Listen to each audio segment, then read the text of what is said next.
Bonjour, dans le cadre de notre programme de prévention migrants, nous créons des vidéos intitulées rencontres avec des individus, rencontres avec des associations. Aujourd'hui, nous sommes à la rencontre d'un bénévole de l'association ML+, qui nous parlera de son parcours migratoire en France et à l'étranger.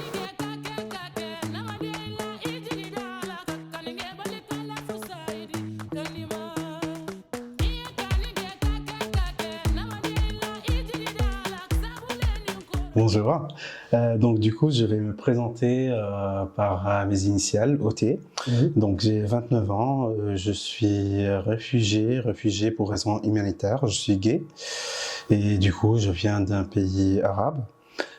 Voilà, donc j'ai demandé l'asile ici en France. Ça fait 2 ans et demi que je suis en France. Et puis après, j'ai passé par toutes les étapes de demande d'asile, tout le parcours migratoire pour arriver ici. Voilà.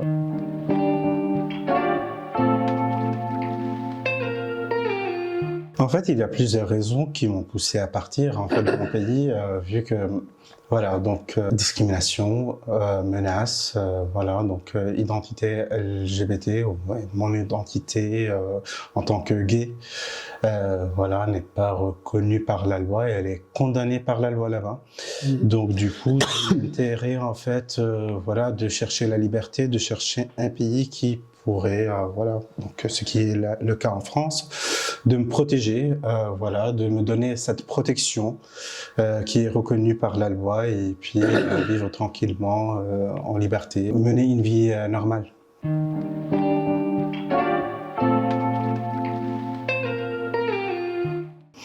Sûr et certain, oui. J'ai vécu des discriminations dans la vie quotidienne. Au pays, par exemple? Au pays, oui, des discriminations. C'est des expériences personnelles, voilà. Et il y a plein de discriminations dans la vie de tous les jours, en fait. Après, sûr et certain que j'ai essayé beaucoup d'être moi-même, voilà, donc de faire mon coming out devant de la famille, devant des amis, tout ça. Mais du coup, le fait que c'est pas protégé par la loi, donc j'étais dans une situation vraiment très vulnérable à un moment donné, et sur enfin, en grandissant, voilà, donc il y a puisque je viens d'une communauté ou bien d'un pays plutôt arabe, voilà, on a des devoirs à faire, se marier, tout ça. Il y a un attendu de la société là-bas qui pousse une personne comme moi, en fait, qui est considéré un homme, voilà, une liste à faire, voilà, donc des attendus, de se marier, d'avoir des enfants, fonder une famille, tout ça, donc au travail, voilà, donc les questions qui se répètent, et j'ajoute à ça donc des expériences personnelles de menaces, de discrimination, oui, sans rentrer dans les détails, mais du coup que j'ai vécu, et puis après qui m'ont poussé en fait à un moment donné donc à venir ici et demander l'asile.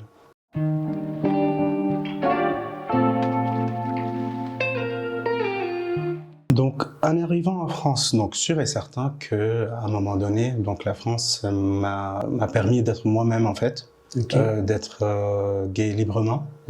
Ok, mais du coup, ce parcours migratoire, il y a certaines difficultés en termes d'intégration, en termes d'administration. En France, je suis gay librement, et du coup, il faut dire en fait qu'à un moment donné, donc la demande d'asile, et puis après, quand j'étais reconnu réfugié, ça m'a permis d'être gay librement et vivre ma vie normale.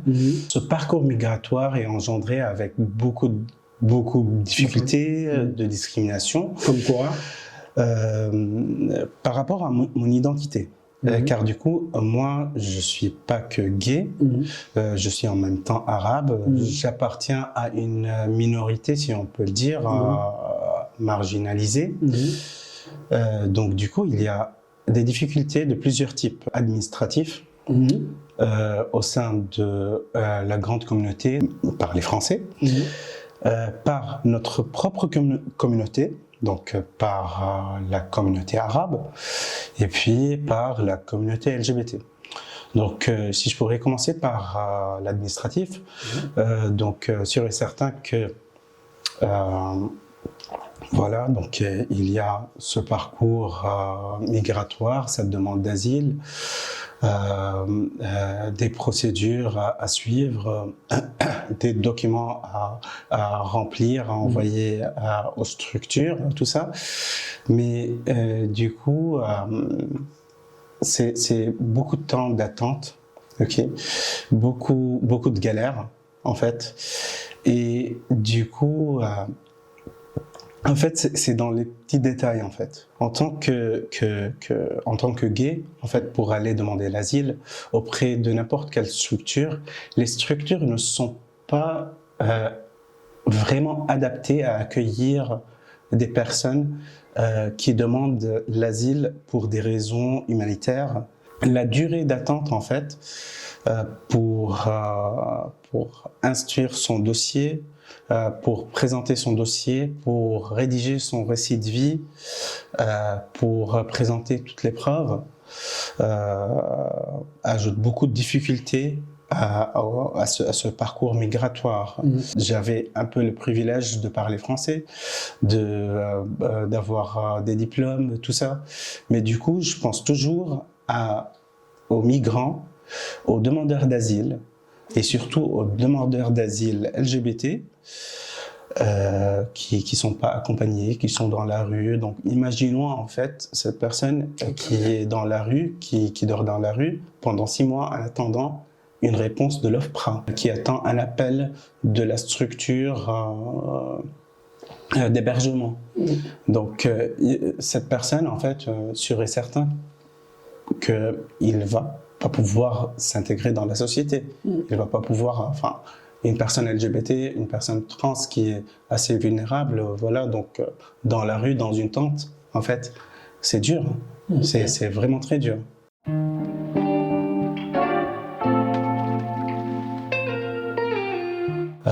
Il y a des personnes qui sont très accueillantes, qui sont assez ouverts d'esprit et puis après qui sont intéressés par une personne qui a fait ce parcours migratoire et qui a milité pour ses droits. Mais le problème des migrants LGBT avec la communauté gay, LGBT, c'est qu'on est plutôt fétichisé des fois. Moi, personnellement, ce que j'ai vécu, c'est peut-être me regarder en fait d'un œil un peu avec... En fait, c'est les étiquettes, en fait. C'est les préjugés. Comme quoi? C'est se présenter comme, et j'évite des fois en fait de se présenter comme réfugié ou bien demandeur d'asile pour ne pas en fait rentrer dans une case où je serais considéré plutôt comme une personne qui est vulnérable. Vulnérable dans tous les sens. Comme si en fait je viens pas avec une certaine culture, que je suis juste en fait un demandeur d'asile ou bien un réfugié qui vient d'un pays lointain, et puis après toutes les étiquettes de pauvreté, de naïveté, surtout la naïveté, surtout enfin c'est comme ça. J'ai appris à me défendre, j'ai appris à me présenter autrement. Une anecdote par rapport à ça, donc je me rappelle très bien que voilà, moi qui est gay, voilà, qui est assez fêtard, tout ça, donc je pourrais raconter l'anecdote quand je me suis rendu dans une soirée techno sur Lyon, et puis après quand je rentre dans le fumoir, et puis vu mon apparence, vu que je suis un arabe, voilà. On vient vers moi, plusieurs fois, et on me demande, voilà, si je vends de la drogue. Et du coup, enfin, au début, enfin, j'étais étonné, c'était gênant.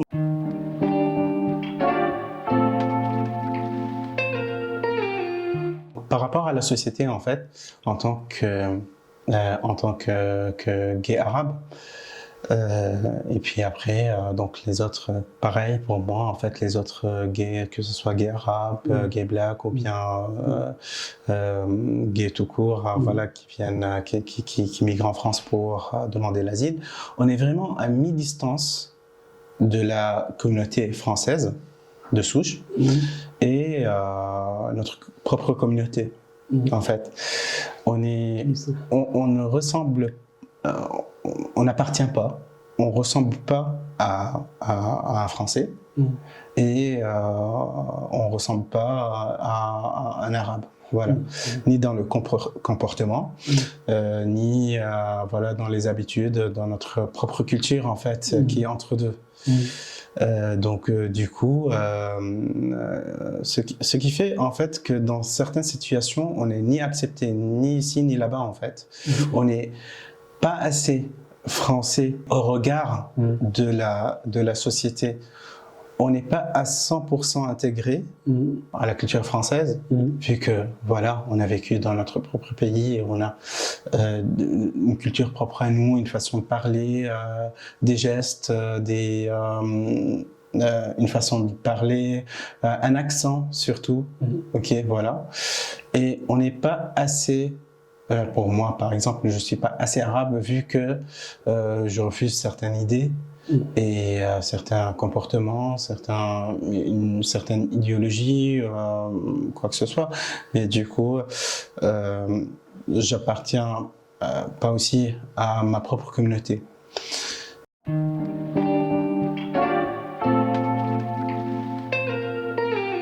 J'avais certains privilèges qui m'ont permis voilà, d'être dans cette position, d'avoir le statut de réfugié, de travailler, de gagner ma vie, voilà, et vivre tranquillement.